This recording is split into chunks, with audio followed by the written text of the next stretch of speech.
talaga ako magluto. Hotdog. Boiled egg. Canton, rice. Pancit. Magaling ako magsahay. Sige, Okay na to? tanggalin mo tong parts na to. Ayan. Kita mo tong light white. Yan yung dapat makita mo. Kasi kung hindi, ikaw yung ipipili. Grabe ka dyan. So guys, ngayon nagpipil tayo ng sayote. Kasi main ingredient talaga to ng chop suey. By the way, yung sayote guys, yan talaga yung isa sa favorite ko na ipagluluto kay mama. Doon sa Cebu, uso talaga yung sayote. Wait lang. Ayun, minsan pag pagod si mama, yun yung pinagluluto ko sa kanya. Minsan chop suey na may pork, yan naman chicken version. Nagluluto ka. Oh!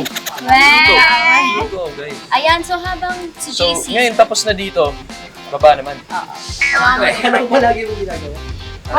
Nakalimutan ko na. Speaking of sayote, meron akong tanong. Sayote ka ba? Kasi gusto kong mapasayote. Ayan, so habang si JC ginagawa niya yan. Maghiwa ka, Bryce.